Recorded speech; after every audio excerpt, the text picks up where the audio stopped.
Hello and welcome back to the Cornish Witch podcast.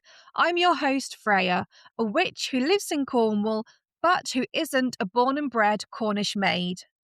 I hope you all had a lovely festive break. I certainly did enjoy having a rest for a couple of weeks, but I am so excited to be starting season 2 of the podcast, and we are kicking things off with a 2-part episode.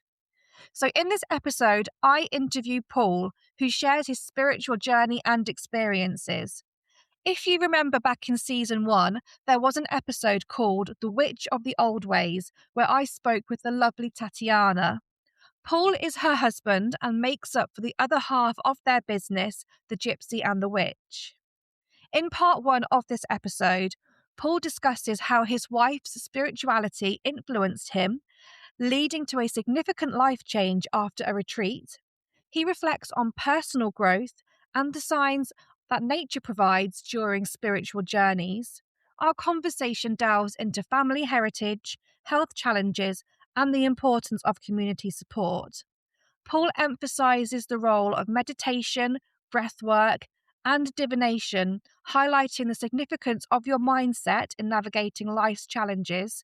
We delve into sound therapy, exploring how different frequencies can aid healing, and transitions to past life regression, where Paul shares insights on how revisiting past experiences can facilitate healing. So strap in, get a cup of tea, get a blanket, and get comfy as you come on this journey with us. Paul, welcome to the Cornish Witch podcast. Thank you very much. Thank you for having me. You're very welcome. I interviewed Tatiana and it was an absolutely lovely conversation that we had. And I'm really now looking forward to speaking to you as well, because I know that you are one half of the Gypsy and the Witch. So I'm really happy to have you on here. Looking forward to it, Freyja. Good. So the first thing that I would like to sort of get into is to start at the very beginning, which is how did your journey into spiritualism start? Wow. I mean, to be honest, growing up, I've always done things a bit differently to other people. So I knew I wasn't normal in the sense of the way everybody else portray normal to be. But then I think when it was probably when I met my wife, to be honest, Tatiana, things sort of changed quickly because of how spiritual she was and being around that person that, you can just be open with and be the way you want to be and, explore the things you want to explore and without any judgment. It made it easier for me. So, yeah, it's nice. And then I think we had a breakthrough. I had like an epiphany moment, and I was doing quite a stressfully demanding job. I'm not going to say who it was for or anything, but it was quite hard. And we went away as a family to a retreat, and there was no phone service there. And we were there for 4 nights, and it was amazing. And I went to walk up the mountains on my own. And while I was sat up there, Freyja, it was like, honestly, if you hear people say things like this and you think, oh, yeah, whatever, or when's my moment going to be? And I just sat there, and all of a sudden, I just had this overwhelming sense of you need to stop what you're doing and go straight headfirst into this full time. And it was a tricky thing because I was on good money.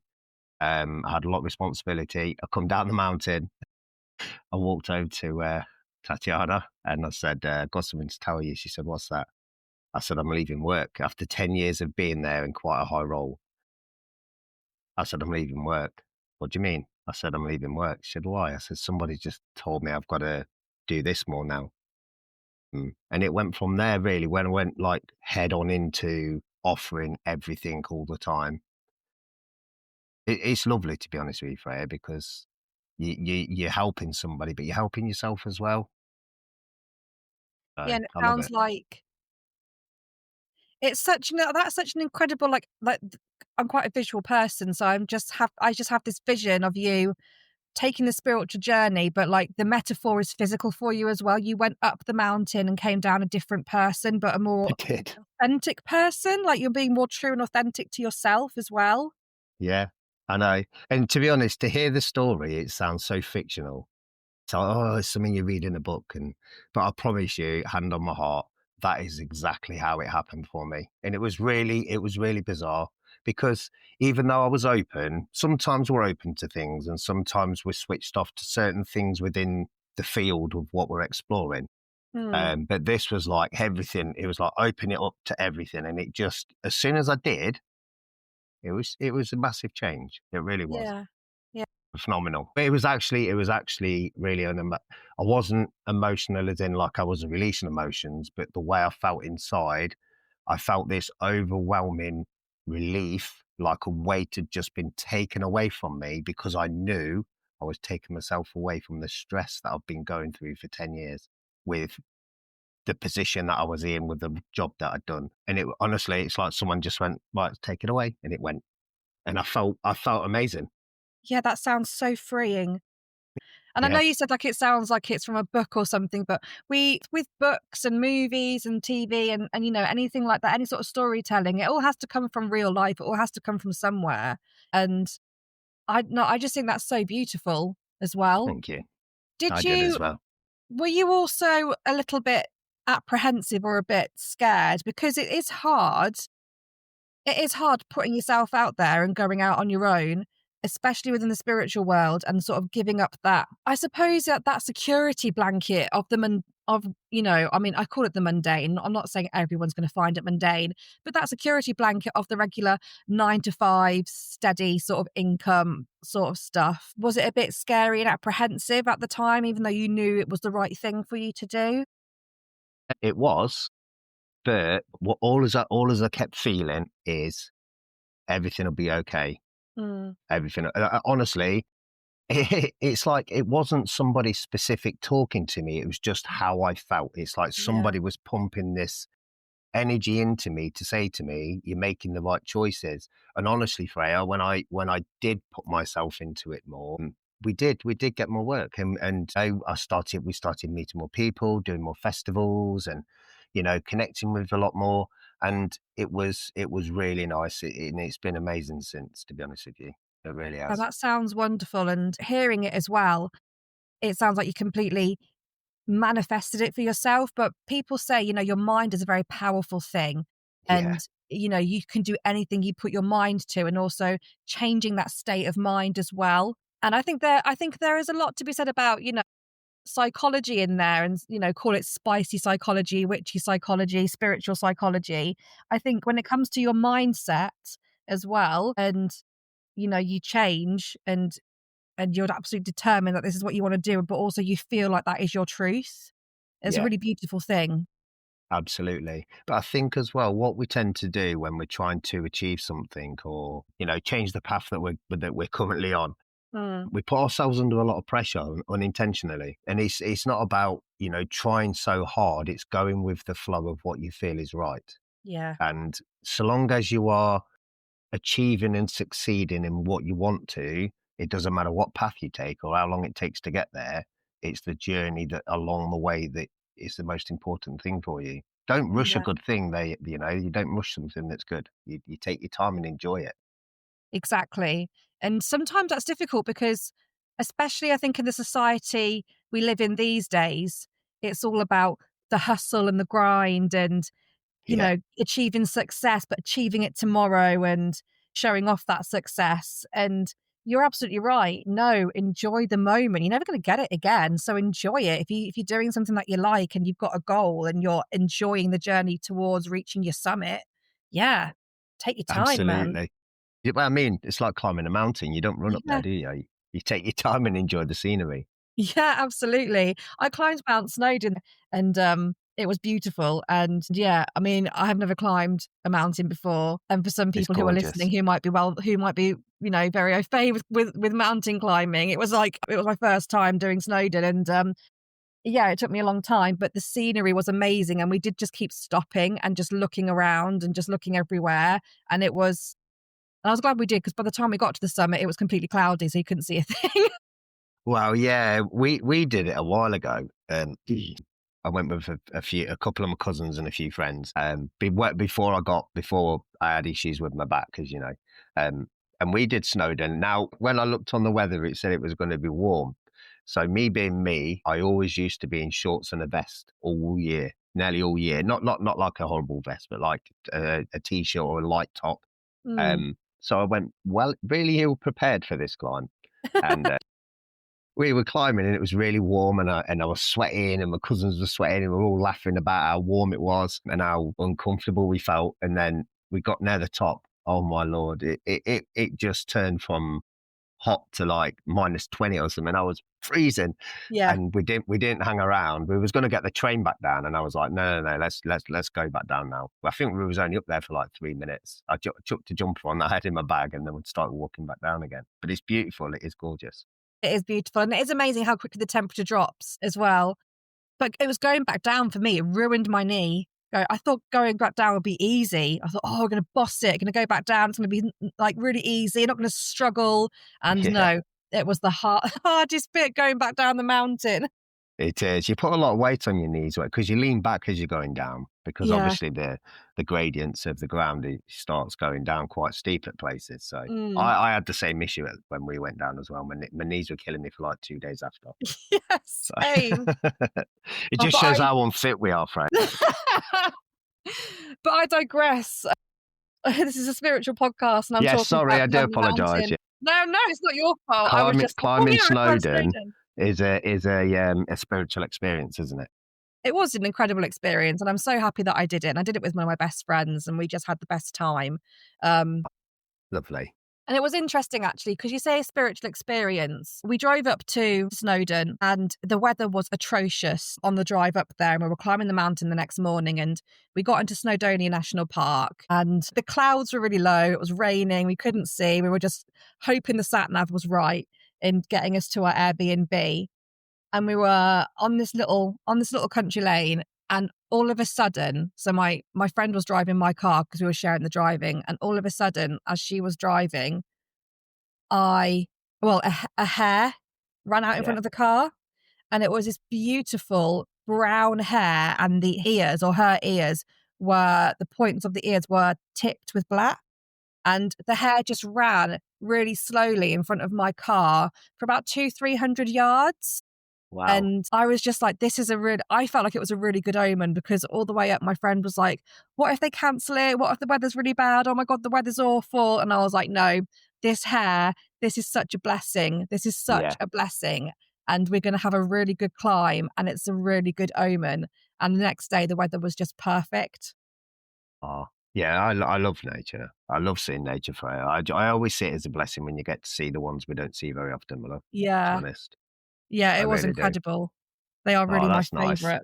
It was leading the way for you, taking you to the place you needed to be. Yeah, that's what it felt like. And I think there's something really special and sacred about hares, because you don't see them very often. No. And yeah, there is something quite magical about them. And then for this one to just sort of, like you said, lead the way for us for a little while as we were going through. Yeah, the national park. It was incredible. It was incredible. I do love Snowdon. There's a lot of wildlife up there. There is, yeah, it is amazing. But going back to your spiritual journey, and do you have any family history that were into that sort of spiritual side of things when you were growing up? That's a good question. Now, so I'll talk about my heritage first with you, just give you a little bit of an understanding of why that's a difficult, not a difficult question, but it's a good question, because there's quite a bit to come. So are you prepared for this? So I am of Romany heritage. So my father is Romany and my mother isn't. Growing up, we didn't follow it as a traveller, as a Romany gypsy, going on the road fully. So when you're out and about, it is quite spiritual, very similar to when I was talking to you about when I met my wife, I could become more spiritual. But my brothers, I have 4 brothers. I have 3 brothers, sorry. I'm the oldest of the 3 brothers. And my youngest brother is not spiritual, but he is a spiritual person. Okay, so he doesn't follow a spirituality, and he doesn't dedicate his time to being spiritual, but he is a very spiritual person. My other brother, the second youngest, he's not spiritual at all.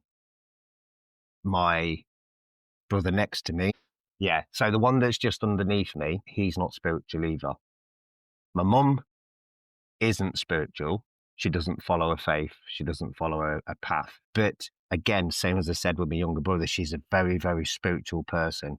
She's very gifted, but she doesn't admit it. She doesn't like to admit how she is. So growing up, I used to see a lot of spirit when I was younger. I'm talking from the age of like 4, 5, 6, probably up to the age of around 11. And it used to really scare my mum. So I didn't used to talk about it very often because I knew it frightened me and it used to frighten my mum as well, my brothers, because I used to see things coming out the walls at night, like faces talking to me, standing next to the bed, sitting on the bed. But then it sort of switched off. So from the age of around 11, probably maybe 12, my spiritual side just seemed to switch off overnight, Freya. Mm. So how I were with things and how I saw things changed. It was really strange. Very similar to what I was saying to you about going up the mountain. I went back up to turn back on and come back down again. Whereas when I was younger, I sort of got switched off. Yeah. So I wasn't following spirituality then at that point. So all through my teen years, the high school and the jobs, the work, it sort of dwindled away. But I've always, when I've been with people, like connected, like if I sit with you and I didn't know, just sat talking to you, things would start coming to me about your life that you haven't explained to me yet. So my connections with like my spiritual side were still there, and my psyche side was still there. Even though I wasn't practicing it. But like I said, then when I met my wife, everything sort of started feeling like, oh, it's coming back. It feels better now. So yeah, it's strange. My family's not spiritual. Now I do have an auntie. Uh, Bless her heart. She's no longer with us. She out of my family, she is the most spiritual out of my family. Now she's not on the Romany side. She's on my mum's side. My auntie Lil, I will say her name, bless her heart, because she was very, very spiritual, and she was very, very. Her spirit was so strong, Freya. Mm. It didn't matter what went on. This lady was just an absolute trooper. My mum's one of 12 children. Wow. So I come from an extremely large family on my mum's side and also on my dad's side as well. I don't know, I've probably got about 100 and something cousins on my mum's side, and I don't Wow. even know. I don't even know on the other side. But I can't count them all. So I do have quite a few spiritual cousins. I tell you what seems to happen, Freya, right? When you go through your growing up years, we call them. It's our growing up years to sort of you come to your pinnacle point then where it's like, right, I've done what I feel I need to do. I've gone out and got a job, and then I need to now go on a different path. You either go on a spiritual journey or you carry on, like you said earlier, you just stay on a normal journey. You don't do the two together. It's Mm. it's sort of impossible for you to be able to do the two together because you put yourself under a lot of pressure. Then one falls beyond the other. Then so I think to be open to things, you've got to try and dedicate your time to it. So and it's been hard. It is hard. And Yeah. my cousins have come out of their own now. They've seen their struggles and then they've gone on a different path now. And it changes people, doesn't it? It means Yeah. changes you when you start opening up. You know. Absolutely. Yeah. And I think because you're opening yourself up to more experiences as well, and it's experiences that for people who aren't open don't Yeah. understand and they No. can't empathize. No, they can't, my love. I And tell you then what, mainly is though. It's the connection that you feel though, Freya, when you let yeah, yourself open, don't yeah, you? absolutely. And I think even for me, I haven't fully opened myself up to that connection, probably because of the job that I do, Hmm. my 9 to 5 and working in mental health. And as much as I would love to be able to fully open myself up to spirit and be really, really 100% immersed in it, I I kind of can't at the same time. So I try to be very compassionate, and if I can't empathize, then just really try to understand and be open and want to learn more about those like yourself who have completely opened themselves up. and had that spiritual experience. And I it's actually quite admire it as well. You know, there's admiration from me because it is quite a life-changing thing to go through and also quite scary at times too. But, you Yeah, know, just making sure you've got the right support systems around you as well. yeah, it is. But no, that's nice. That is. To be honest with you, when you look at what you do anyway, Mm, you're doing a very open spiritual job, aren't you? Because you are connecting people, and you do empathize and sympathize with what their current situation is, and you do dedicate a lot of your time. Now, when you've just said about opening up more and having more connections, if you started opening up more, Freya, now I believe because of what you do, mm, you're like your guides are saying, right, we can't let her open up too much and start absorbing all of this, like being so empathic, you're absorbing what other people are going through. You're there to support them. But if you start absorbing it and then living it on your own, it's going to really hurt. So it is about, yeah. keeping your guard up a little bit, but you're open already. You speak to so many people, your connections are there. It's just about trusting what you feel, madam. That's all it is. Yeah, I suppose I do have to be quite boundaried as well. Yeah, Yeah, it's absolutely. and yeah, oh, thank you. That's quite nice actually. Thinking about it in that way. Thank you, Paul. That's all right. No, but if you think though, excuse me 1 second, I'm so sorry.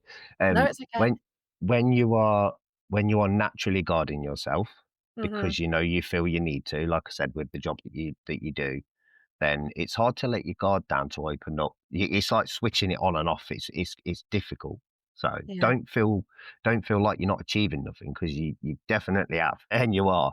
It's just you're just using it in a different way. That's all. That's I all it is. yeah, You're I using it guess, in your way, darling. That's it. yeah, I have to sort of tune the frequency for me, I suppose. Absolutely. Yeah. You'll see in the future when if your job changes and you do something different, which isn't so emotionally demanding, Mm. then you'll feel honestly when you take things like stress and stuff away from your life, and I know it's hard to do so all the time. I know we're always going to get stressed and worried and angry and annoyed. It's our emotions. It's hard to switch them off. However, when we stop worrying about silly things and when the bigger things come, we see it as a challenge to fix something, and instead of just keep worry, or not just worrying about things going on, but other people as well.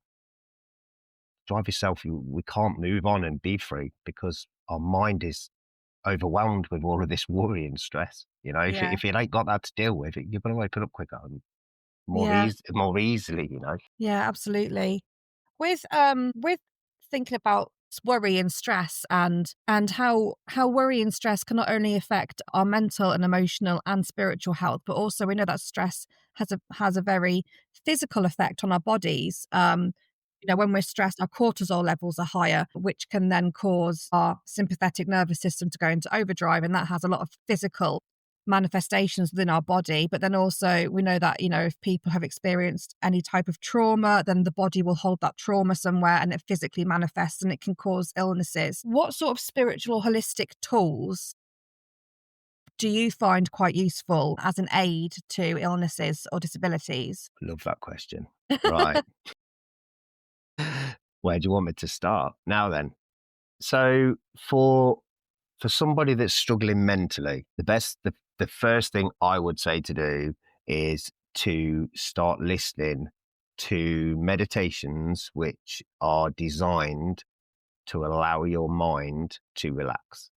So even if you fall asleep, Freya, the amount of clients that I give, that I send meditations to, and I talk through them with them after they've listened. I mean, it's alongside the stuff that I do with them as well. But I always say to them when they're struggling, and I have had some really, really difficult at the beginning, difficult clients, which then we become really good friends, and we have a good banter with each other, and they change because of the direction of how meditation changes your mindset.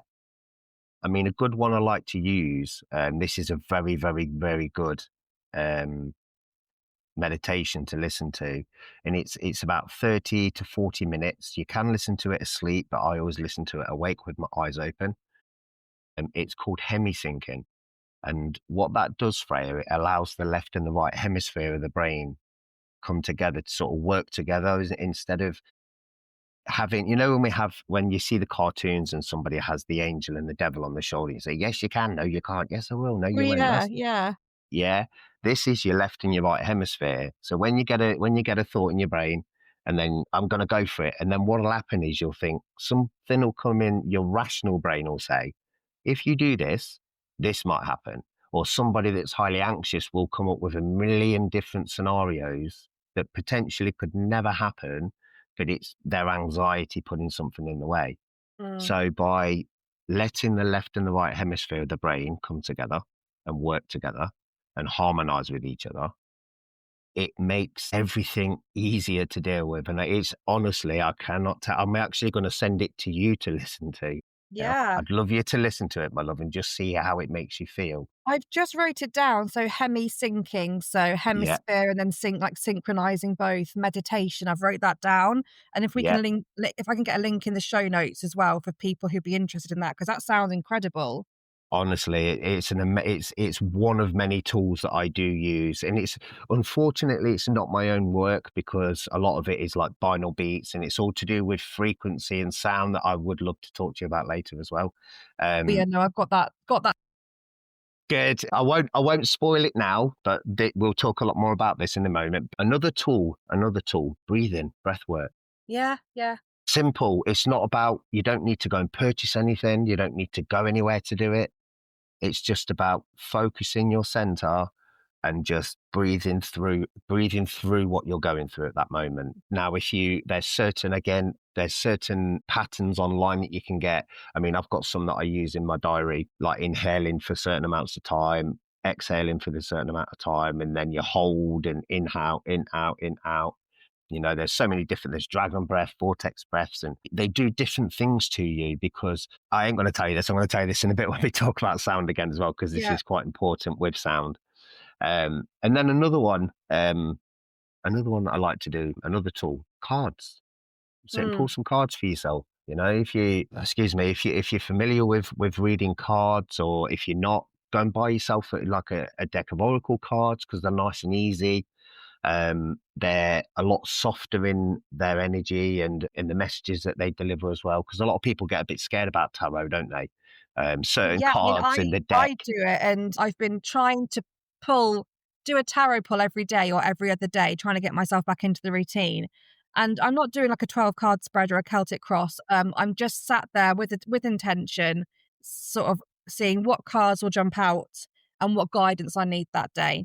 But I'm always a little bit fearful I'm going to get the tower. And I got the tower reversed 2 days ago. And I was like, no! And it's because I know in my mind, I'm scared of, if there's any change coming my way, I'm really like avoidant. Did you So do yeah, did you do that in the morning? yeah. Did it ruin your day? I did have a pretty rubbish day actually. Yeah, to be fair. Because you pulled the card in the morning and it put a doubt in your mind for the rest of the day. I tell you what, they are a blessing and a curse at the same time. Yeah. They really are. And this is what we're just saying to you about with the oracle cards. I mean, I have some that I've got one specific deck that I always use in readings, but then I also use some of the decks alongside it, depending on how I feel with the person and what the reading that they want to have. But I always say to them afterwards, get yourself a nice deck of cards. And if you're struggling, just give them a little shuffle, hold them on your heart if you want to, flick through the deck, pull one out, see what it says. There's not really negative cards in any deck. It's just the information can be taken in a negative way. That's all it is. It's just, and it's also, I suppose, it's how the person passes it over. But I have clients that I use now, and they'll send me messages sometimes, and they'll say, I pulled the butterfly out today, transformation. I actually feel like things are getting better for me today. And that, it gives them a smile on their face because they feel like they're doing something. So if you do it for yourself every morning or every couple of days or once a week, if you want to, that's fine. I mean, some people do them daily. If I'm honest with you, I don't. I think I've only ever pulled my cards for myself twice in all my years of doing it. And that's no lie. But I tell people to do it because I read so many times to people. I sort of want to save my reading energy for them, not for me. That's really interesting because whenever I pull my cards for myself, I get mixed messages. But whenever Hmm. I do my cards for my friends, I am Yeah, like on it and I get like every card they get, I'm able to explain it to them. They're like, "Oh my God, how did you interpret that? That's bang on." yeah, So interesting, isn't it? Like, yeah. yeah. But when you're reading it for yourself, though, you're going to pick at the bits that you want to hear, or Mm, you're going to focus on the things that may be negative for you. And then yeah. again, like I said to you with the Tower card, it's going to ruin your day because you've started off with a negative feeling of, oh no, that's it. That's your day done. You may as well Yeah. stay off work and stay in bed. And I Write the really day wanted off. to. The I Tower's really ruined it for you. Thanks, Tower. I literally was like, "I'm not having any of that." Like, you're being a bit too honest with me. I'm putting you back in the box. Yeah, it's funny when you see the person's not happy with the card and I'm not happy with that. I'm putting it back in and then go again and pull another card. No, still not happy. Hold on a minute. You're defeating the object. You need to see the first card and accept the first card. Okay. Yeah. There's no point in going through it till it makes it taste a little bit easier. Taste a bit nicer. Sorry. Yeah, it's funny. It's funny. But It yeah, is. they're a couple of tools. Like I say, it's what I tend to do when I'm working with people, Freya, is I work with the person probably for a couple of weeks. And when I say a couple of weeks, I'll have a session with them. I'll communicate with them quite a few times over that time, giving them a few different tasks. And then when I speak to them again, like a month later, um, I then have a plan of what I want to do with them. So, the questions that I ask will let me understand on how they accept certain things. Like I said to you with meditations, some people can listen to them, some people can't. But I will tailor my work and my methods to help them so it's benefiting them from the beginning. Because if I give somebody something that's not going to they're not going to benefit from, there's no point in doing it. There's no point in them working with me because you know I don't mean they shouldn't work with me. I mean there's no point in giving them those tasks if they're not going to complete them because they're not going to help them in any way. Yeah. So I have to work with them for a little bit first before I can start asking them to listen to this, read this, and watch that. And you know, yeah, it's hard. It's hard, but it's effective. Yeah. No, I know exactly what you I'm mean. very stubborn as well. It helps. It helps a lot, my Yeah. love. It really does. Yeah. You mentioned earlier that you've got some issues with your back. Would you Yeah. feel comfortable in talking about that and talking about how your spirituality can sort of help and aid, Yes. with your back Absolutely. issues and Yeah. pain So management stuff? yeah, excuse me. So many years ago, before I met Tatiana, I was a memorial mason. So I used to make headstones, carve headstones, statues, and then I used to go and fit them on the graves. So we used to do like really, really big headstones or curb sets. We used to do chambers and vaults and things like that as well. So it was quite a heavy, demanding job, and I used to I used to carry the headstones, so I didn't used to put them on barrows and stuff. I used to carry them, and some of these headstones were really heavy. Mm. And over the years of walking across cemeteries with it on my chest and leaning back and bending down and picking them up, it's ruined 4 discs in my back. And then what happened was I had sciatica. I woke up one morning and I went to get off the bed and my back went. I literally put my left leg off the bed, Freya, because I sleep on the left hand side of the bed. And I put my leg off the bed to get off and my back went and I couldn't get up. Oh my I said, gosh. I said, babe, I said, I can't get up, I can't get up. And it really scared me because Yeah. it was so quick. I sat up, went to get off the bed, gone. And what had happened was when I twisted, it had pushed my disc out and it was squashing my nerves. So like all so your cord of equina, do you know what cord of equina is? Mm-mm, no.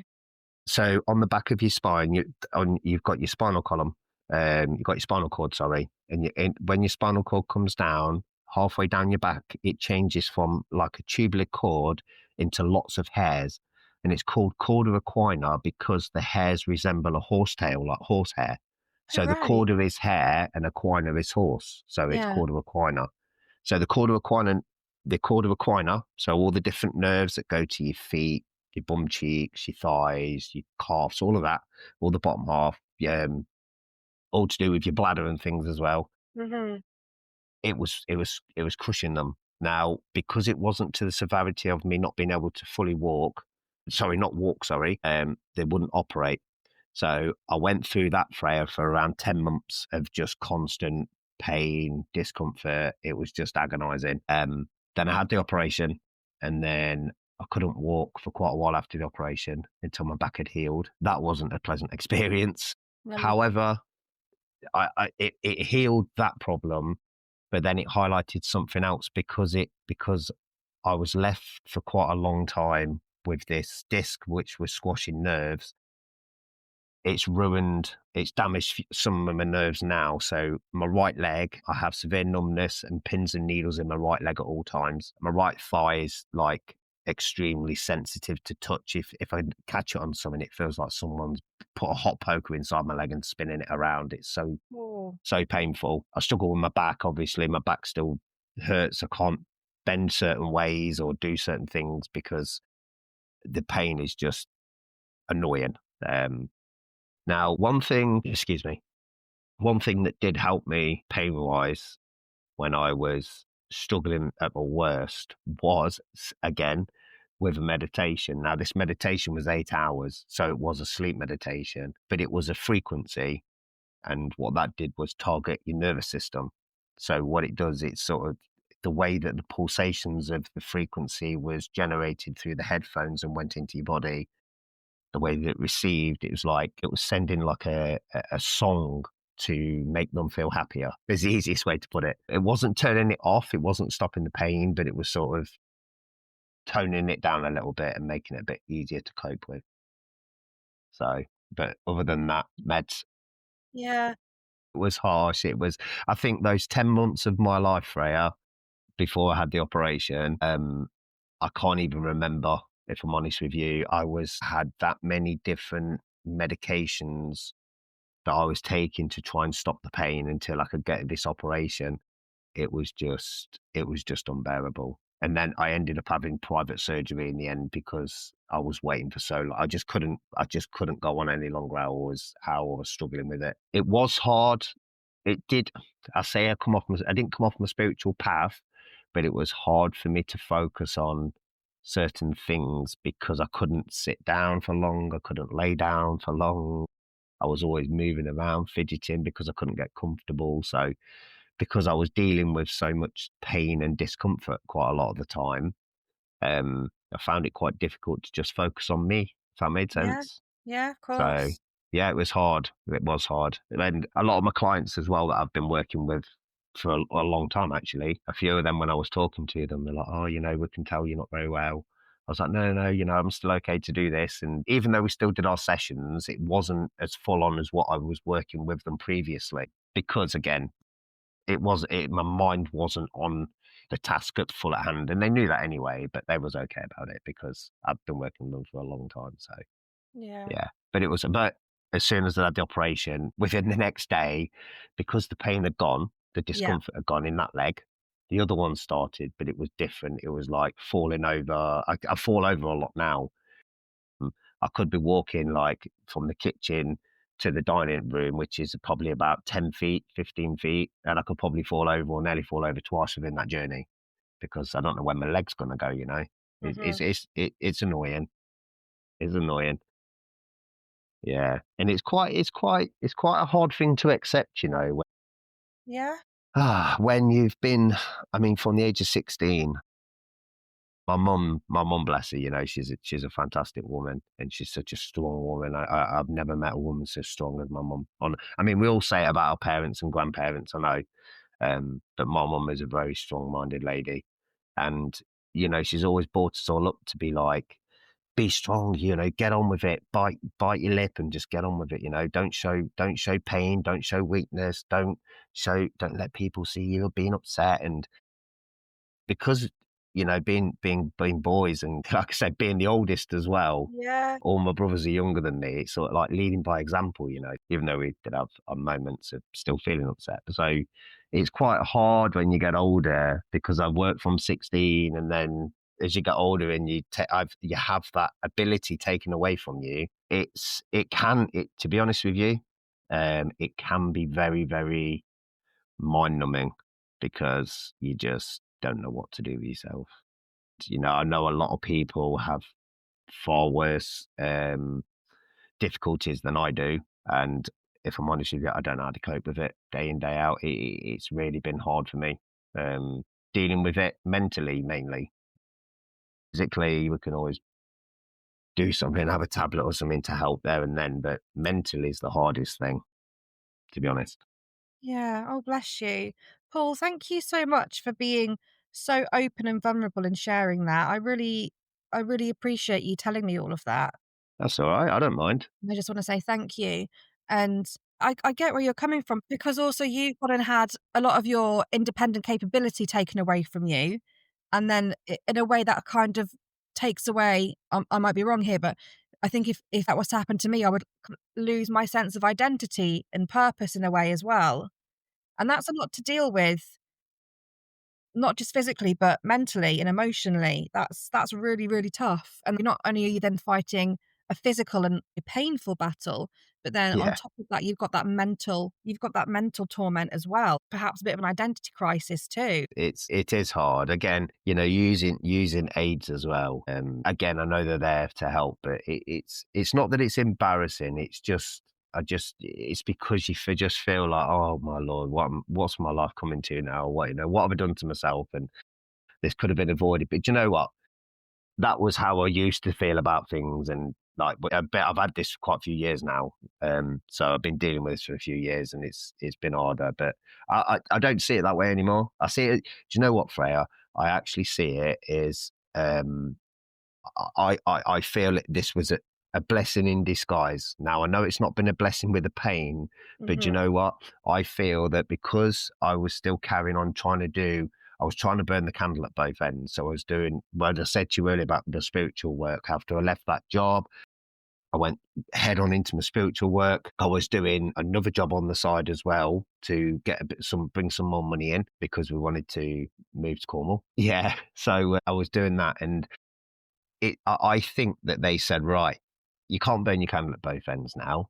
We're going to stop you in your tracks and let you do what you need to be doing, what you want to be doing. Because I was doing spiritual work, I was getting up at silly o'clock in the morning, going off to work, trying to get back, having a shower, having some dinner, seeing a couple of clients, going to bed, getting up, going out to work, rushing back, seeing clients when I got back. So it was hard. I was trying to do too much. And like I said to you earlier, it's hard to be 100% into spirituality when you're trying to manage a job as well as spirituality when you're trying to do it as a job. Yeah. So I had to choose. And because I wasn't choosing, I believe spirit's like, right, let's hurt his back. It's gonna go anyway. Let's take him off his feet to make him sit down and assess his journey, and Yeah. make him choose what he wants to do now, because I was trying to do too much.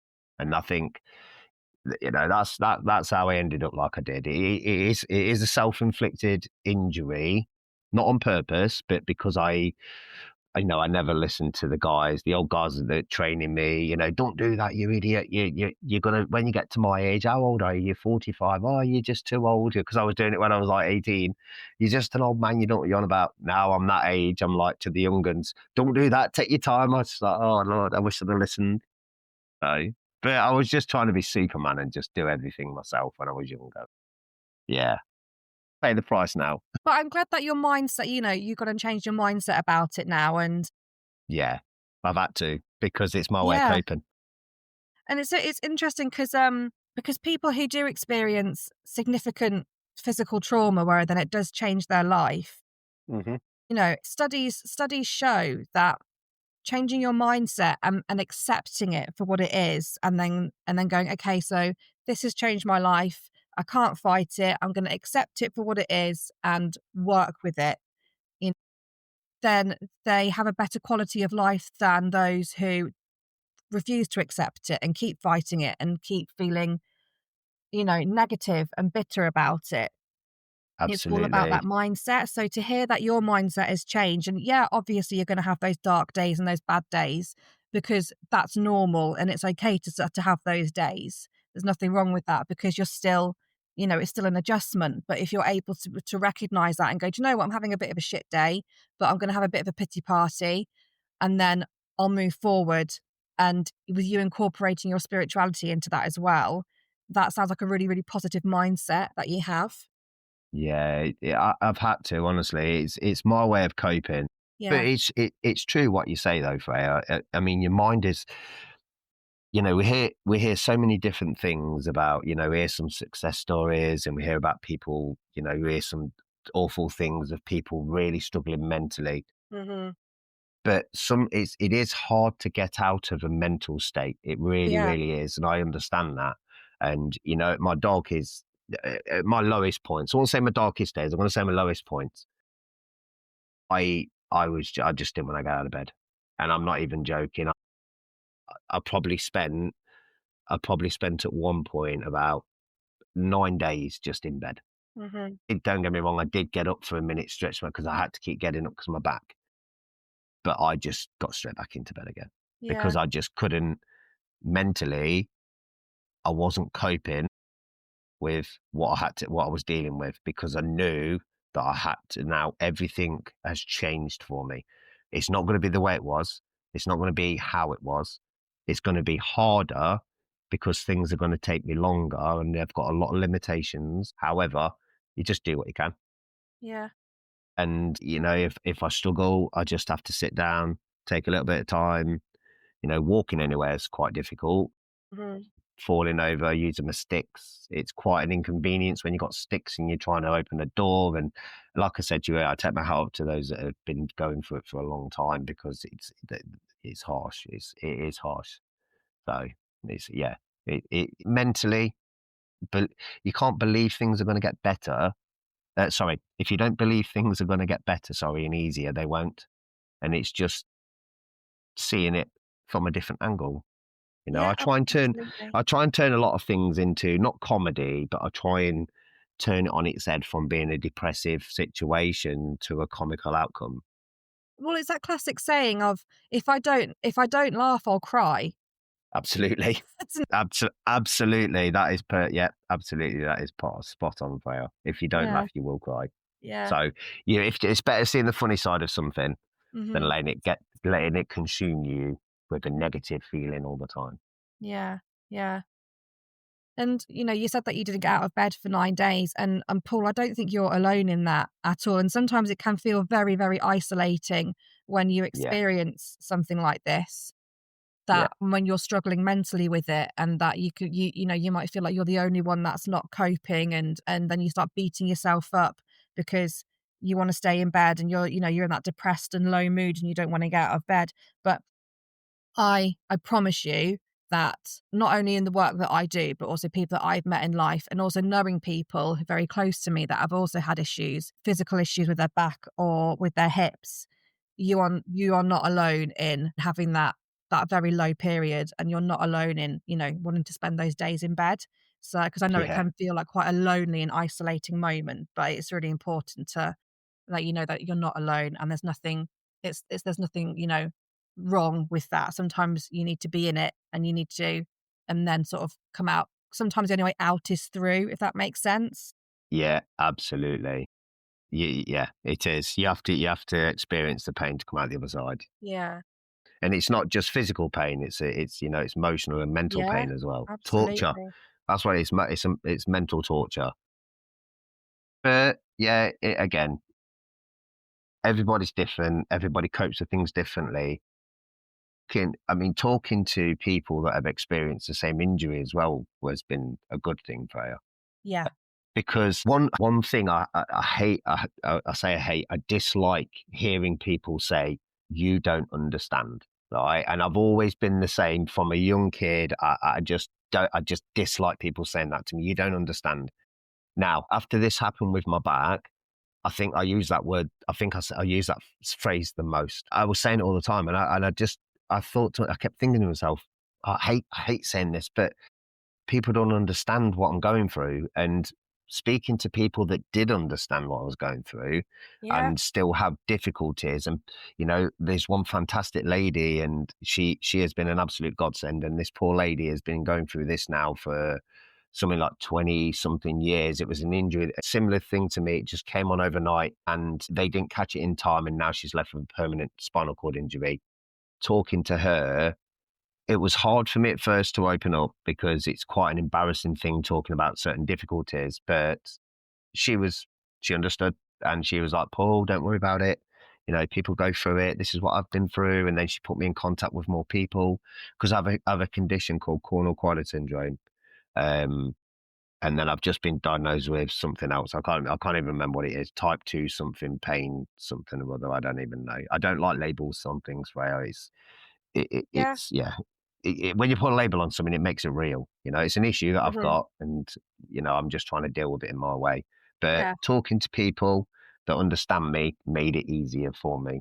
Well, I won't say I won't. No, it didn't make it easier. Sorry, it was just people were more relatable with the condition, and I could understand it better and how to deal with my symptoms in a different way and Hmm. try and make it work.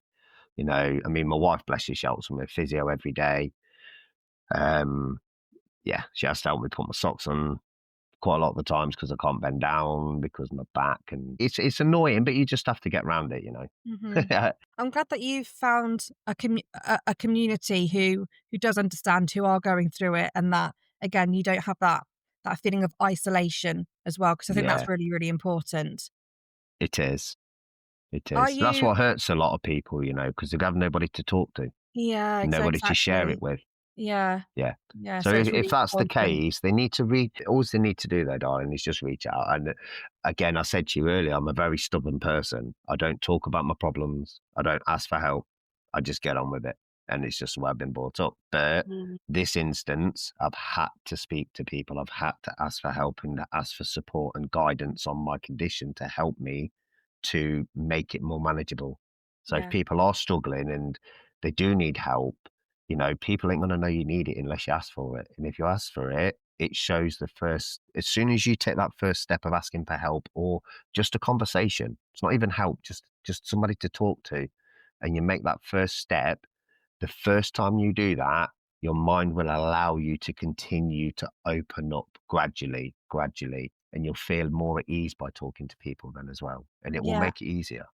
absolutely, absolutely. And you can try, if someone you love is going through something and you want them to get help, there's that famous saying of, you can lead a horse to water but you can't make it drink. And it's that the person has to be able to, it has to be them that takes the first step. They have to You sort of don't, come to that point and go, this is not helping me, this is making things worse, I need to actually take this scary step forward, you know. yeah. Yeah. Absolutely.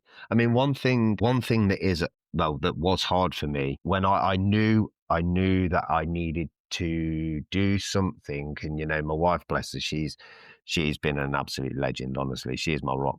That woman, and she's helped me. She's pushed me. She's guided me. And if it wasn't for her not getting on at me, but being patient with me, but giving me the information. All right, there's this group here, and she was the one who put me in contact with them. Now, it did take me. I'm not even going to lie. From the moment she gave me the information and the details for me to contact, I just looked at her and I was like, I'm not contacting them. She's like, well, it's there, and then she just went out, and it was probably sat on my bedside table for a good couple of months, good few months. Hmm. Now, every morning when she brought me my medication, she brought me my coffee, meds, some breakfast, and she always used to pick it up and put it in front of me when she give me when she give me. So it was her. She wasn't getting on at me. She wasn't moaning at me about it or nagging me, as I say. She was discreetly giving me a little nudge every time. But yeah, patience. Be patient with the person that's struggling, and just keep Yeah. dropping little hints and do it in a slimy way, I suppose. And yeah, just help them in any way you feel you can. That's going to be supportive, isn't it? But Yeah. she's been great. She's an amazing woman. She's absolutely lovely, Tatiana, and yeah, and it's so nice to hear that it's in Yeah, sickness and in health, and it's the strength that you have, with your life partner, with your husband, with your wife, yeah. She's my best friend and and all. your best friend. Yeah, which is Yeah, lovely, lovely yeah, to she hear. is. She's a legend. Talking of help, and we've talked about the medications and how they helped, and spiritual side of things, and and you mentioned, which might be a good segue into this, how you did a bit of an 8-hour meditation of like sound therapy. Could you talk a little bit more about sound therapy and sound frequencies and how you use that in your practice as well? Yeah, well, absolutely. Now, this really is a big passion of mine, to be honest with you. So music in general, you got to remember that the everything was that carries music. So music is energy. Energy has got music, and when it's moving, it's not sounds we can hear, but they're there, Yeah. like the Earth's hum. Okay, that is there. That is real.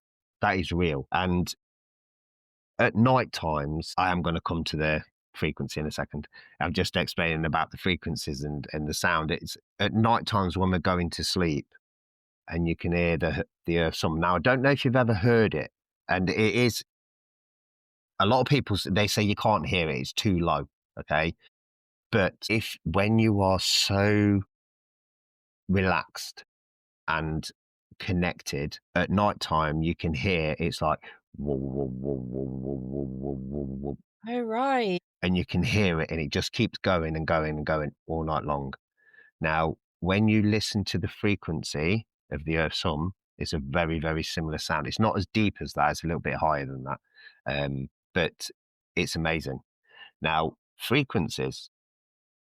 When I was listening to my meditation, there is certain frequencies which are designed to work with certain organs and, like I said, your nervous system within your body, the hemisyncing. So you've got your binaural beats, you've got your theta waves, you've got your delta wave. You've got so many different waves and frequencies that you can use to support you through healing, physical and mental problems, sorry.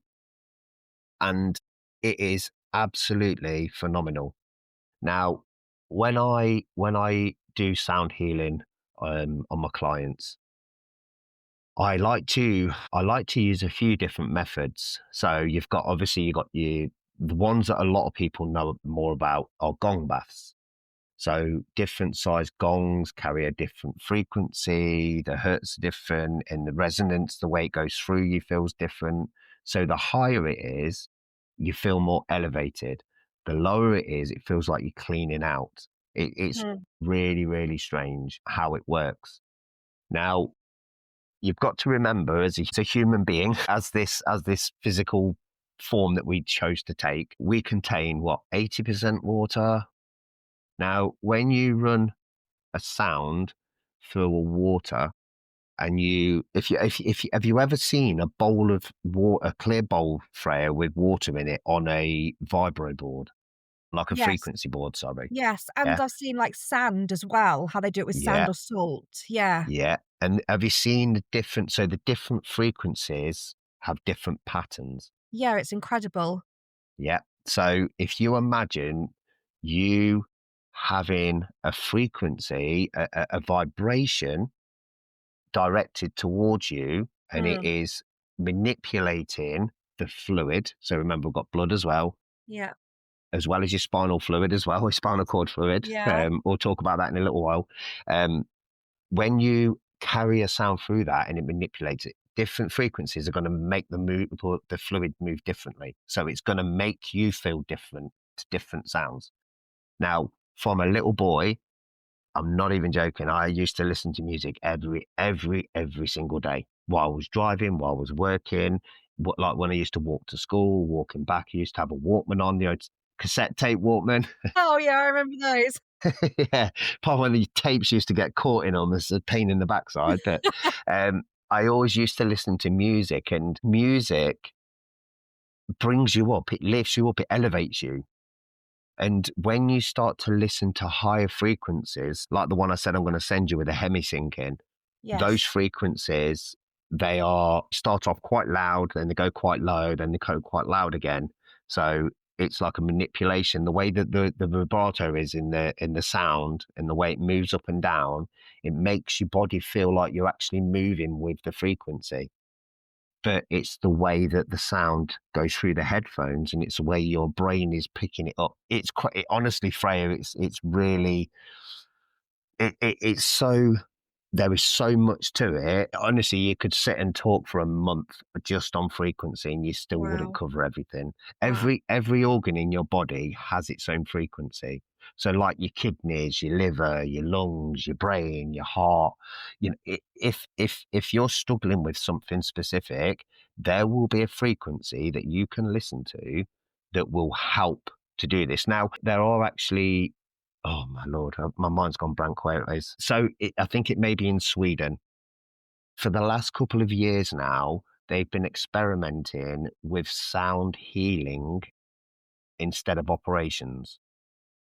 And it's been used as a treatment. So it's a sound treatment to heal people's issues. Yeah. Like a doctor would give you a medication, Yeah. these will give you that as a medication to Yeah. see how it's helped, and it is phenomenal. The results are phenomenal. So I've heard of studies how they've used frequencies to blast cancer cells out yes, of patients or to try and like, kill those yeah, active cancer cells. And they've yeah, had results from it yeah, as well. absolutely, yeah, they have indeed. So a lot of the thing they use is the sonic sounds. So because the way it's delivered, so the way it's put out and the way it penetrates, it is just, like I say, what I'm talking about, a lot of people probably won't understand what I'm talking about. Some people will, but it's very, very interesting to learn, because if you listen to a sad song, it brings down your energy. Yeah. It brings you down. Or, if you listen to a song now, what's your favorite song, Freya? What's your favorite all-time song? Oh man, that's a really hard question, Paul. So I tell you what, tell me a song that you remember from when you was a little girl. So a song that I remember from when I was little, which does make me cry, is Kissing You. And I think her name's Desiree, and it's a famous song from the Baz Luhrmann film Romeo and Juliet. But that Yes. I always have quite a visceral reaction to that song, and it does make me tear up every single time I listen to it. And But it's why very does it make you melancholy tear up though? Yeah, why does it make you tear up though? because it's sad. It's the melody, the resonance of the woman who is singing it. Yeah, And the story that she's telling as well. And then I think also because Romeo and Juliet is such a tragic story, and the way that Baz Luhrmann directed the film and incorporated it all, it's tragic. Yeah. yeah. So you're associating that song with something negative that you've seen on a film, Yeah. right? So if you'd have listened to that song when it was something happy going on in the background and it made you smile and chuckle, you will then, every time you hear it, it'll bring a smile to your face. Mhm. So an association, so what you've done is associated something that you will always remember from the song, and you'll always remember why the song makes you feel upset. So Yeah. every time you hear that now, it'll make you feel like that. So if you now imagine a song that used to make you smile all the time and you used to hear it or like jump around and get really excited, that's the sort of music that I always listen to that makes me feel good. Mhm.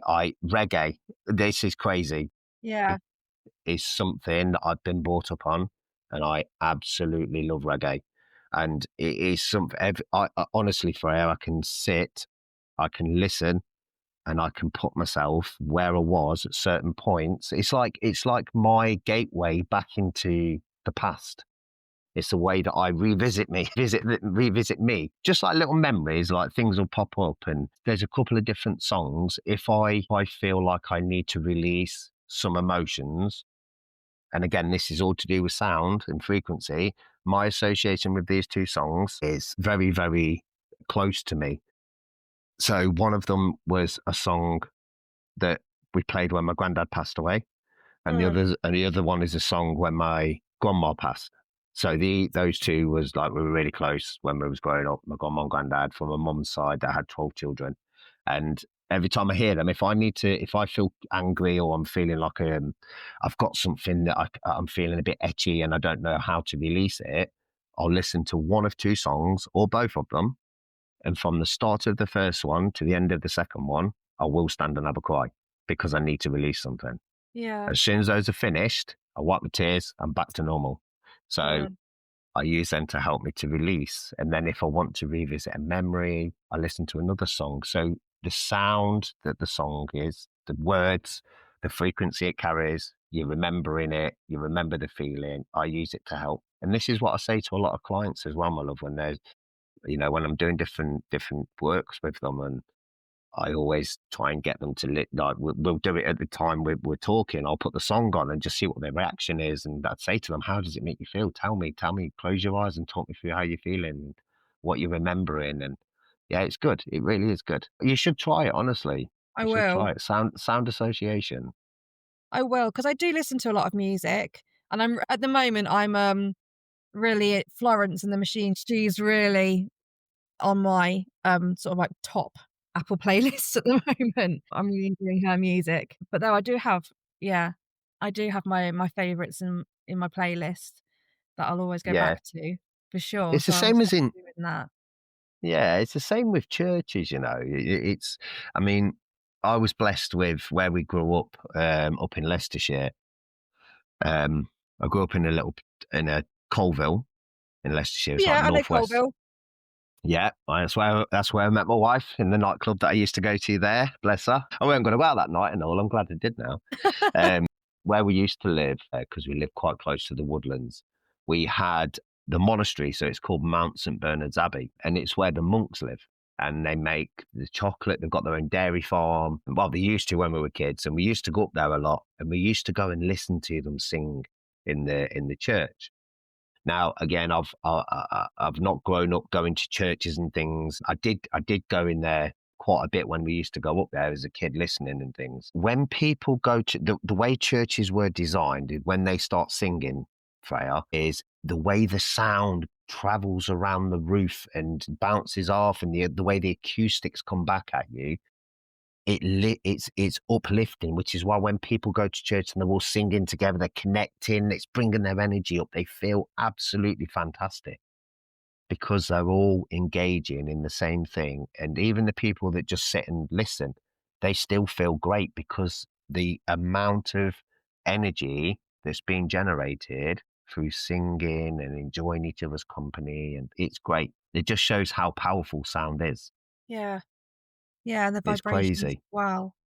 Yeah, And you talked about the Earth's frequency and that vibration, and I just is that called the Schumann resonance? What you were talking yeah, about earlier with the it Earth's is. Yeah. hum? Is that the Absolutely. right one?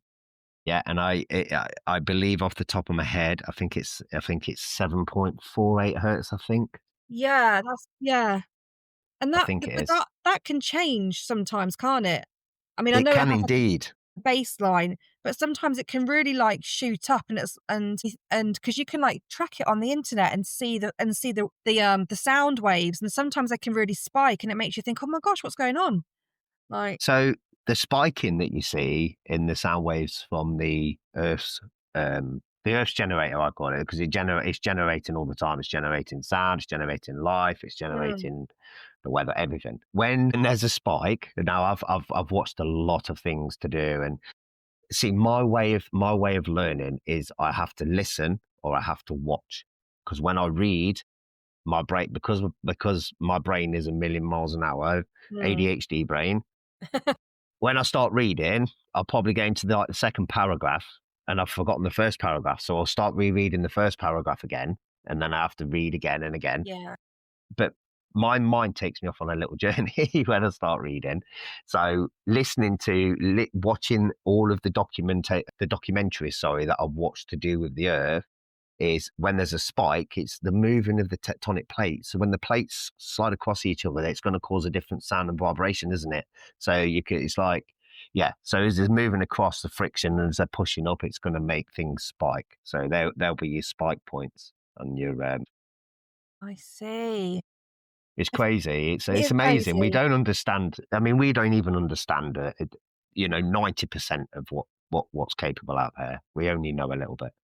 It It's just makes me amazing. think of like, the creatures in the ocean and the whales and the dolphins and how they work on a different frequency and how they Sonar. communicate as well. And bats as well. You could go down I could talk to you for hours about it. Like it's so Yeah. fascinating. It's so Yeah. fascinating. So I mean, you got to think all of our sound. I mean, our communication is sound, isn't it? It's Yeah. frequency, it's sound, it's communication. I mean, dolphins, like you said. listening to them, have you ever listened to them like a meditation, the whales singing under the water, and you can just hear them for miles and miles? The sound that they put out just travels for miles through the water. Yeah. I remember when I Um, was a teenager, my mum had these CDs. They're like 4 yeah, CDs of earth sounds. It was whales, yeah, dolphins, the countryside, and birds. And I'd like yeah, nick a CD and I'd play the whales as I was going to sleep. yeah. I tell you, it's effective though, isn't it? Yeah, yeah, Yeah, it is lovely. I did used to like listening to those. I do now and again, but not as often. I always listen to like waves and things, yeah, natural energy, yeah. natural energetic Absolutely, sound. absolutely. But yeah, if people have got problems with certain things, darling, you can find. I'll try and find a link and ping it over, so then you can put it on your thing for like sounds to help with the different ailments that you're struggling with. You know, like Mm. mental, physical. I'll try and ping a couple over to you that gives you links to a certain page that they can Oh, that'd listen be to them on. incredible. Yeah, Yeah, that'd be because they incredible. are really good, Freya. They are really, really worth doing, my love. So Yeah, I mean, I've been to let sound sound help. baths and things before, and I've always come away feeling much better. And You will, you will. and also being in a sound bath, you feel the vibration go through your body when certain gongs or sound or those singing bowls are being used. I mean, I don't Yeah. know if and I can only speak for myself, but I will feel it go vibrate through my body, but then I'll also see the colours as well, even though my eyes are closed, Oh, I'm which I glad you just said find that. Yeah, yeah, I think I have a bit of there you go. synesthesia because I do see colours and when music is playing or like I'll associate a certain word or a certain colour with a number and it's just the way it's always been. Like, yeah. Yeah. Right. Well, I'm glad you brought that up actually, because I should have said this. So when I was saying about the sound for frequency is with the gongs. Yeah, I use gongs, and I use what I was saying this earlier. I went off on a tangent. I'm so sorry. I've just No, it's realised okay. It's I oh, I realised mean what the question was at the beginning. I'm like you, and I'm like my wife. I like to talk as well. I like to explain things. I just love what we do. It's just, I really love it. I can't go on enough about it. But when I do sound healing with my clients, I use a few different methods. So I do use a gong. I use a small gong. I don't want to go into like really big gongs. I do have a couple, but I don't use them. I use my singing bowls. hmm, Absolutely love my singing bowls. I use a crystal singing bowl for the heart chakra. I always use that just for the heart chakra because the vibrations and the way it sounds and the way it makes you feel, Freya. And if you can you actually have it sitting on your chest. I've done it before to myself, and I wow. tell you what, the vibration that goes through your body is phenomenal. It really is. And then I use a shamanic drum. Now, have you ever been? Have you ever had somebody drumming over the top of your body? I don't know whether I've had someone come and drum over the top of me, but I think I've been in like a sound bath and they have walked around, but I'm kind of in that liminal space when you do nidra, so I couldn't really Yeah, quite tell. yeah, I get you. Right, okay. So when I always go over the body with the drum as well, and again, it's all done in a sequence. So it's the way that it's done. I sort of focus on one bit first, then I'll do a general, then I'll target a certain area with something else. But I use shamanic rattle, I use a shamanic drum, I have the 7 chakra singing bowls. I also have my crystal singing bowls. And then I also have a Tibetan singing bowl as well. That was one of the first singing bowls that I had. And that sound is just totally different to any of the others that I've got. And it is so immersive when you're listening to it. And you were saying just a moment ago about you see colour. Yeah. Now, that, my love, is a gift because people will hear sound, but they never get visuals after with it. Now, that is you allowing your body to connect, allowing it to relax. And when you start seeing colors, that is when your visualization. So you got to remember it's about your third eye. If you start focusing on opening your third eye, turning it Yeah. on, opening it up, decalcify it. This vibration frequency is a good thing to decalcify. And you can do something with your mouth as well. It's quite a difficult task to do, but you can do something with your mouth, your tongue on the roof of your mouth. Right. It like vibrates. You make like a noise and you vibrate it on there, and the way it vibrates up, it makes the pineal gland vibrate and shake, so it makes it feel like the back of your eyes is sort of wobbling. Wow. But yeah, it's when you use sound to start focusing on them bits, my love, and you start seeing colours, that's lovely. That is, Freya. Oh, I didn't know that. That's yeah. Yeah, I do a lot of healing. People don't see colours, and I get some people that wake up crying and they've seen loads of colours and visions, and they've been to see their granddad or their nanny, and yeah, it's amazing. You can go on a right journey with the right frequencies and sound. You know, Yeah. if you're in a proper, like a really good healing session just on your own. I mean, you can do it when you're with other people, but I feel that when it's personal to you, it allows you to relax a little bit more and accept the healing, and then immerse yourself into that state. And it's amazing. It really is. You're gonna have to come over and let me give you some healing. You're Absolutely. gonna have Yeah. to I'm just let you like experience planning my it. next trip now. I'm gonna start looking at my diary in a Yeah, second. definitely, my dog. I'd love to. I'd love to Oh, let that'd you be incredible. experience in it. Yeah, because everybody works differently, you know. Yeah, yeah, absolutely. Yeah, Yeah, they sure. do. Moving away from the sound therapy, which I could talk to you for hours about, but I have so many Yeah, other questions, and I know there's so many other modalities that you work yeah, in, Paul, that I'm fascinated by. And I yeah. just want to move on to, which is something I've always been incredibly interested in, past life hypnosis regression. Ooh, I love it. It's amazing. Honestly, I did say to you, doing this job is amazing. And it Yeah, is, because you can start adding more to your portfolio and, expanding your expertise and, start offering more support. And this is, it's awesome. It is absolutely awesome. It's something that shouldn't be done lightheartedly, mm, because it can be extremely raw, Freya. yeah, People go into it for a reason. Some yeah, people just want to go in and explore, yeah, who have I been? What have I been? Where do I come from? How many times have I been here? Which is fine. Some people don't want to visit past lives. They just want to visit this life. And when they were younger, each to their own. But a lot of people, Freya, um, quite a lot of the population that have had it have experienced otherworldly visions and lives, which, to be honest, listening to them is strange because yeah, you don't know how to process it. But hearing stuff that you don't think you're going to hear, it's like, wow. Do you know what? It really is. It's crazy. It's so exciting because you don't know what's next.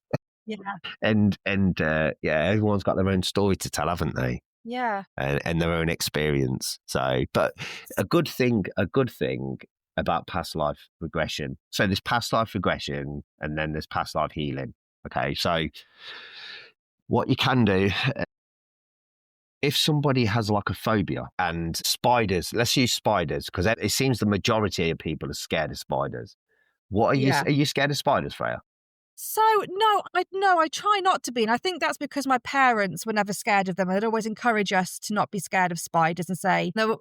A sort of folklore that we grew up with was like you never hurt a spider because spiders are really important.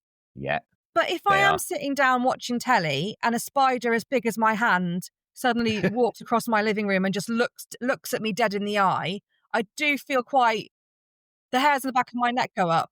And I know it's probably more scared of me than I am of it, but I do feel like it's gonna just go, "Change the channel," like and I'm like, "No, you need to leave. You're not paying rent, you need to leave." I love that. I love that.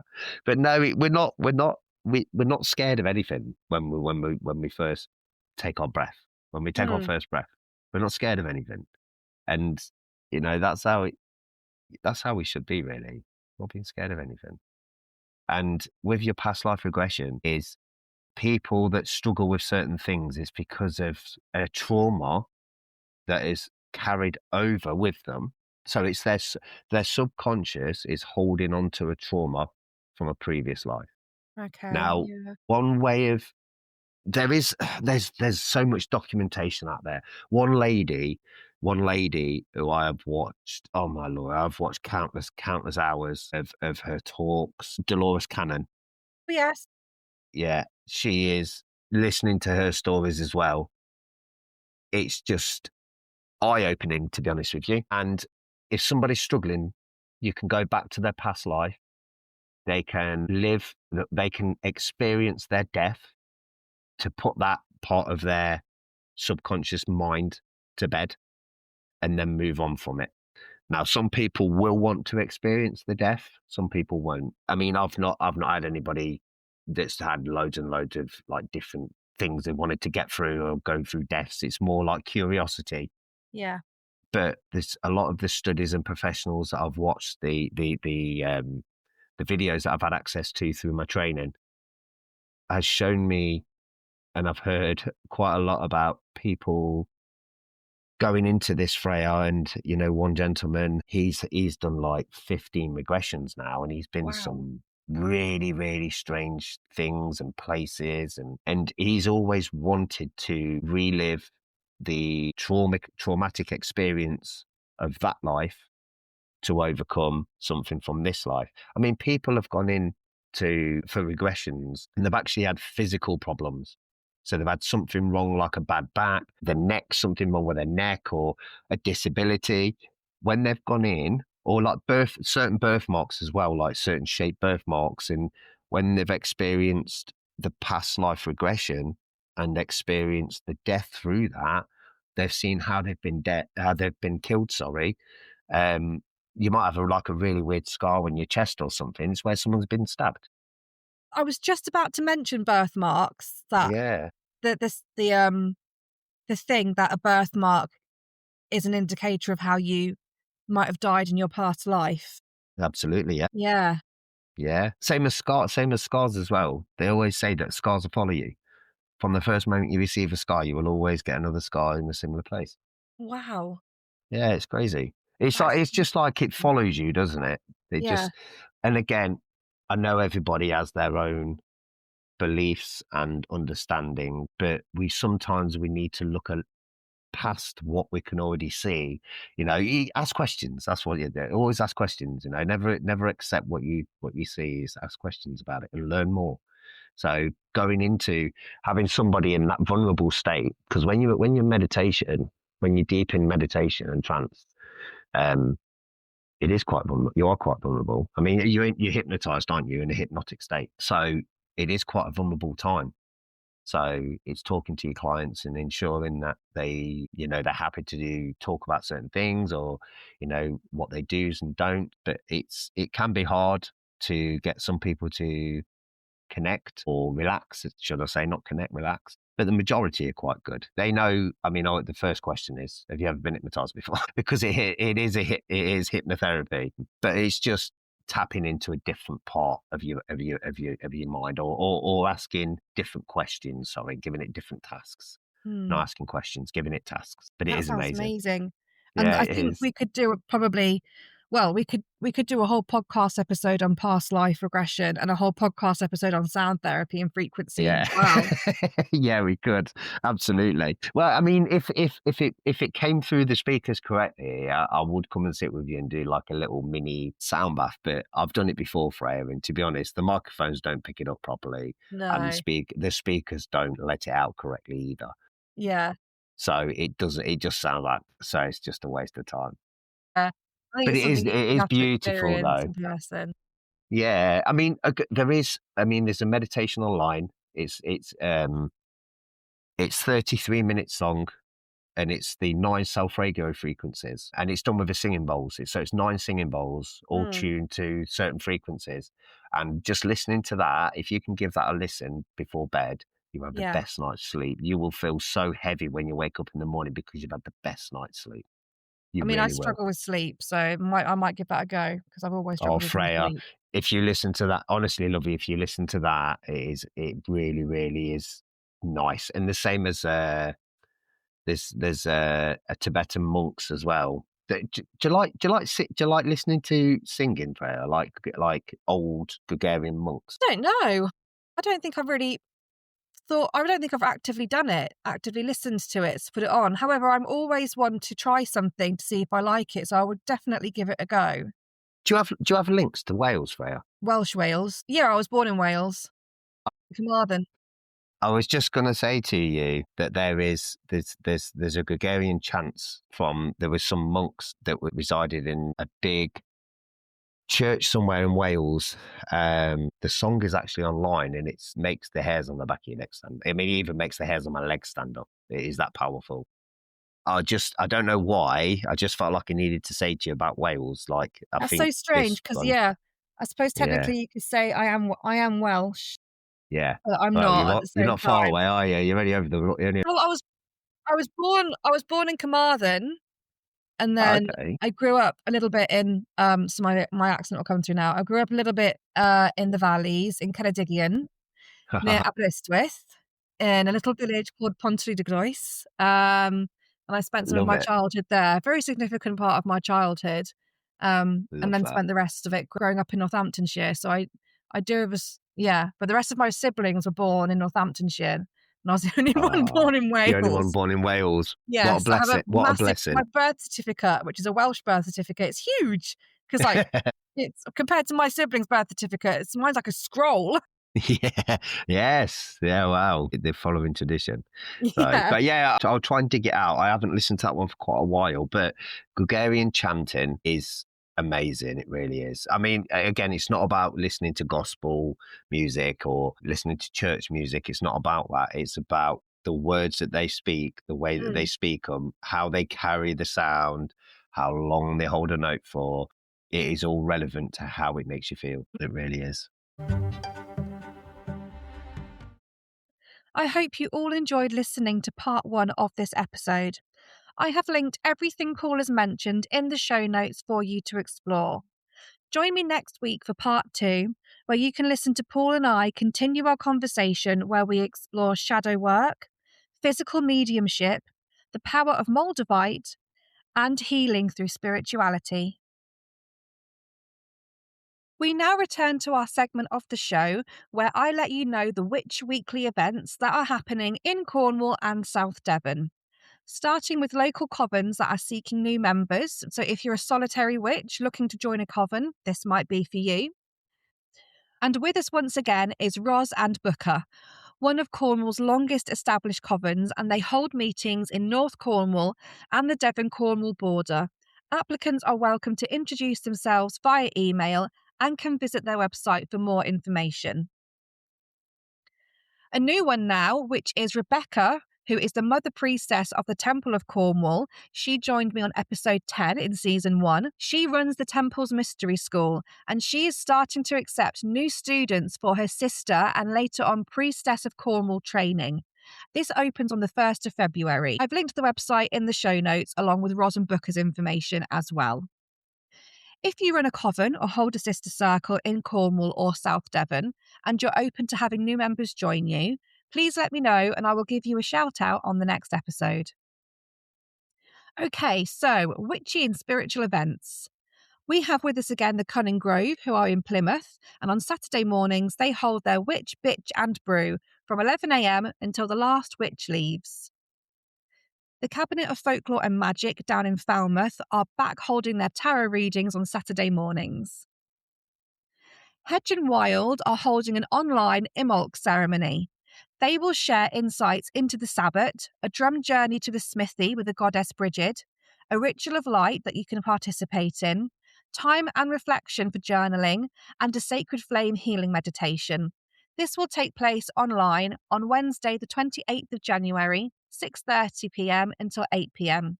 Tickets are £15 and full details can be found on their website. Sacred Kerno Circle in Liskeard are holding 2 events this January. So, on the 22nd of January, there's going to be the Sacred Kerno Women's Circle where you'll be visioning with the goddess Aisling. This will be 7 p.m. until 9:30 p.m, where you will join them for an in-person women's circle in Liskeard and you will explore visioning the year ahead with the goddess Aisling through creating a vision board and an oracle card. And on the 25th of January, Sacred Kerno are also holding a charm divination workshop where you can create your own charm divination oracle tool. 10 a.m. until 1 p.m. And I have linked Sacred Kerno's information for you to go and book your place in the show notes. And finally, an evening of psychic and mediumship readings is being held at the Holsworthy Golf Club in South Devon. This will be on the 30th of January at 7 p.m. Food, raffle, bar, and gifts and stalls will be there as well. Tickets are £10, I have linked the Facebook information in the show notes, along with the telephone numbers you can call to book your ticket. That is everything I have for you for this episode. Thank you so much for listening to the Cornish Witch Podcast. This podcast is an independent personal project created outside of my professional life. It exists as a space for conversation with witches, spiritual practitioners, and those walking their own paths, sharing lived practice, ritual, experience, and folklore often rooted here in Cornwall and the land itself. If you value these conversations and would like to support the continuation of the podcast, there is a voluntary link in the show notes. Listening will always remain free and there is no expectation to contribute. Whether you support here, listen quietly, or carry these stories onward by sharing them with others, thank you. Your presence honours the craft and keeps these tellings alive. May these stories find you when they are meant to. And until next time, may the path rise to meet you.